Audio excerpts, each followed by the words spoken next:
अस्सलामुअलैकुम वरहमतुल्लाहि वबरकातुहू। बिस्मिल्लाहिर्रहमानिर्रहीम।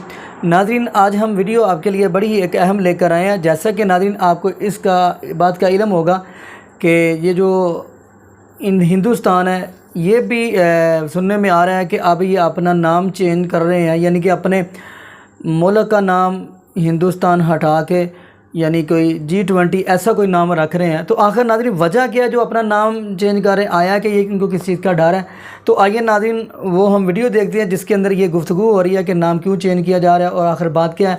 तो फिर इंशाल्लाह इसी वाला से हम भी ज़ाकिर नाइक हाफिज़हुल्लाह ताला की आपको साथ ही हम आपको इसी वाला वीडियो दिखाएँगे। फिर इंशाल्लाह इसी वाला से हम भी बात करेंगे। तो आइए नाज़रीन मिल के वीडियो हम देखते हैं। 20 रुपए का माइक। तो अफगानिस्तान को कोई सेट भी तो नहीं। आपको इंडिया पसंद है तो आप इंडिया जाएं। मैं इंडिया की नहीं बात करी, मैं पाकिस्तान। आप रोजाना ये 30 रुपए का माइक लेके उठा के आ जाती इंडिया। हमसे किधर चला गया वो? हमसे दुनिया के 5th लार्जेस्ट। नहीं, इंडिया कहाँ चला गया? हमसे आगे चला गया। कहाँ चला गया? आप उसका रुपया दे। आप भी चली जाए फिर। आपको इंडिया वाले कितने पैसे देते हैं? मुझे 1 रुपया नहीं देते, मैं अपना कमाता। इंडिया की हिमायत में आ जाती है। मैं पाकिस्तानी टॉप करो किधर नहीं करती। पाकिस्तानी नहीं यार, टॉपिक समझो टॉपिक। मैं नहीं समझता कि इंडिया कोई बहुत समझदार है। अगर कोई बहुत ज़्यादा काबिल भी है तो वो जो बंदा सिर्फ गाय को मतलब माता समझता है, खुदा समझता है, तो वो कितना शऊर वाला होगा। ठीक है, और हमारी कंट्री में मैं समझता हूँ इंडिया से हम कहीं अच्छे हैं। कभी मौका मिला इस मुल्क से निकलने का तो कभी इस मुल्क के अंदर अपनी कब्र भी नहीं बनने दे। इतने परेशान क्यों हैं? ये ले बात ही खत्म। उन्होंने कहा कि मैं इस मुल्क में अपनी कब्र भी नहीं बनवाऊंगा, इतने परेशान हैं। इंडिया नहीं जा सकते, और तो मुल्क होगा। इंडिया में जो मर्जी दे, हमारा ज़मीर अभी मरा नहीं कि हम इंडिया जाएं। लेकिन दोस्ती तो कर सकते हैं। नहीं, दोस्ती क्यों करनी है? हमारा अपना कंट्रोल हो।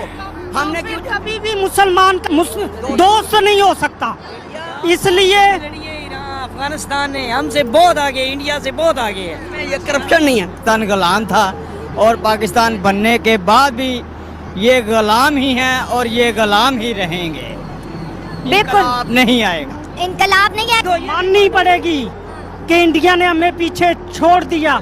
हमारे हुक्मरान आज भी बुरे थे, कल भी बुरे ही होंगे। मैं भी यही कह रहा हूँ, लेकिन यार देखो, जो कौम अपने कायद को मार सकती है जहर का टीका लगा के, इतना नहीं है।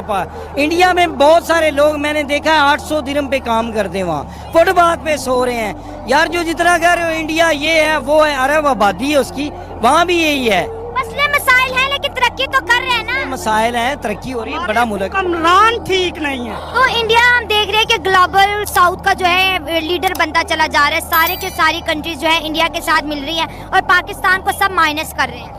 बिल्कुल, आने वाले वक्त में तो मैं यही देख रहा हूँ कि एशिया का जो टाइगर होगा वो इंडिया ही होगा। एशियन टाइगर इंडिया होगा। हाँ जी, हाँ जी, आने वाले वक्त में एशिया इंडियन टाइगर होगा। कहता हूँ पाकिस्तान जिंदाबाद, पाकिस्तान से जिंदाबाद। हमारे साथ नरेश बंसल हैं। नरेश जी, क्यों चेंज किया गया है इसको? चेंज करने की बात चल रही है। मेरे जैसे जो आजादी के बाद लोग पैदा हुए हैं और आज का युवा चाहता है कि अब भारत अगले 25 वर्षों में, अमृत काल में, अगर हमको इसको विश्व का सबसे विकसित राष्ट्र बनाना है तो अपने सांस्कृतिक मूल्यों के आधार पर, अपने नैतिक मूल्यों के आधार पर, अपनी सांस्कृतिक धाते के आधार पर हम इसको आगे बढ़ाएंगे। अब वो समय चला गया जब इंडिया दैट इज भारत था। अब ये केवल भारत है, भारत भूमि है। संविधान में संशोधन करना चाहिए, विकसित करना चाहिए। मैंने राज्यसभा में इसकी मांग भी की है कि धारा 1 में इंडिया दैट इज भारत में से इंडिया दैट इज शब्द हटना चाहिए, क्योंकि Australia, Canada, Saudi Arabia, Turkey, India, Russia, China, America, Japan, Germany जैसे देश शामिल हैं। G20 या ग्रुप ऑफ 20, इसके अंदर दुनिया के टोटल जीडीपी का 85%, इंटरनेशनल ट्रेड का 75% एंड ग्लोबल पॉपुलेशन का 2/3 हिस्सा आता है। International financial stability, climate change mitigation, sustainable development, health, agriculture, anti corruption. 20 को साल 1999 में कई तरह की ग्लोबल इकोनॉमिक क्राइसिस के रिस्पॉन्स में बनाया गया था। तो नाज़रीन, ये था लोगों का रिएक्शन कि उन लोगों का इंडिया के बारे में क्या कहना है और पाकिस्तान के बारे में क्या कहना, कि इंडिया इतना आगे क्यों जा रही है और पाकिस्तान इतना पीछे क्यों आ रहा है। तो आइए अब इस बारे में डॉक्टर साकिर नाइक से सुनते हैं कि डॉक्टर साकिर नाइक का इस बारे में क्या कहना है। तो आइए सुनते हैं। भाई साहब ने जो सवाल पूछा है, ये सवाल महेश भाई ने सबसे पहले पूछा था कि हर धर्म अगर कहता है कि दूसरे धर्म को तकलीफ मत दो, लेकिन फिर भी इतना कत्ल और धर्म के नाम पे किस तरीके से इसको हम दूर कर सके। मैंने कहा कि अक्सर मेरे हिसाब से जितने दंगे फसाद होते हैं उसके जिम्मेदार पॉलिटिशियन हैं। अपनी जाति फायदे के लिए धर्म के नाम पे दंगे फसाद करते हैं। इसीलिए हर हिंदू, हर मुसलमान अगर अपनी किताब को सही तरीके से पढ़े और उसके ऊपर अमल करे, ये दंगे फसाद दूर हो जाएंगे। जिस तरीके से कुरान मजीद में लिखा है, सूरह इमरान में सूरह नंबर 3 आयत नंबर 64 में, तालो इला कलिमतिन सवाइन बैना बैनकुम, आओ हम उस बात की तरफ जो आप और हम में यकसा है। Is it because of certain misconceptions among people? भाई साहब ने पूछे कि क्यों गलत फहमी, इसके वजह से बिल्कुल सही। गलत फहमी इसलिए, अगर ये गलत फहमी दूर हो जाएंगी और हम एक दूसरे के धर्म को जाने तो हमें पता लगेगा कि सारे धर्म कहते हैं कि एक ही खुदा है, एक ही ईश्वर है, एक ही अल्लाह है और सिर्फ उस ईश्वर की इबादत करना चाहिए, उसके अलावा नहीं। इंशाअल्लाह भाईचारा बढ़ेगा और हम एक दूसरे को समझ पाएंगे और ये दंगे फसाद कत्ल बंद हो जाएंगे। Thank you sir. तौरेत, जबूर और इंजील। तौरेत मूसा अलैहिस्सलाम पे नाजिल हुआ, दाऊद अलैहिस्सलाम पर ये कौन सा तो जबूर, हाँ, और इंजील ईसा अलैहिस्सलाम पे नाजिल हुआ। तो अभी ये तीनों क्यों फॉर्म में नहीं है, मतलब है क्यों नहीं? कुरान है तो उसको मिक्सअप कर दिया लोगों ने और उसका फॉर्म क्यों नहीं है अभी? क्यों नहीं है वो किताब अभी? भाई साहब ने अच्छा सवाल पूछा कि अल्लाह ने नाजिल किया तौरा, फिर जबूर, फिर इंजील, अब ये सब क्यों नहीं, सिर्फ कुरान क्यों? भाई साहब जब बुक का एडिशन निकलता है ना, first edition, second edition, third edition, तो सिर्फ लेटेस्ट एडिशन लगते, पुराने एडिशन छोड़ देते। क्योंकि जो मेन सारी किताबों में, सारी वही में बुनियादी बात वही थी, एक खुदा को मानो, उसकी इबादत करो, ना उसकी कोई प्रतिमा है ना कोई मूर्ति है। लेकिन जो माइनर पॉइंट्स थे, किस तरीके से नमाज पढ़ना शायद तब्दीली हुई, थोड़ा खाने में हलाल था, कभी हराम हुआ, ये थोड़ी बहुत बात बदलते गए क्योंकि लोग ने इस किताब में मिलावट की। जब वही में मिलावट आने लगी तो अल्लाह ने एक नए पैगंबर को भेजा फिर से उसको साफ करके। लेकिन जब अल्लाह ताला ने सोचा कि ये वक्त अभी सही वक्त है, आप पूछेंगे अल्लाह ताला ने कुरान क्यों नहीं सबसे पहले भेजा, तो मैं ये जवाब दूंगा, अल्लाह ताला जानते थे कि इंसानियत उस वक्त तैयार नहीं थी कुरान को हासिल करने के लिए।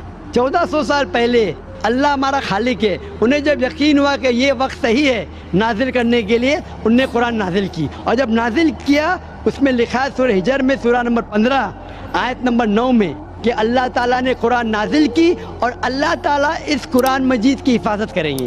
इसके बाद कोई भी इस कुरान मजीद में मिलावट ला ही नहीं सकता है, आप कितनी भी कोशिश करो, क्योंकि आज की तारीख में लाखों लोग कुरान को अपने मेमोरी में उतार चुके हैं।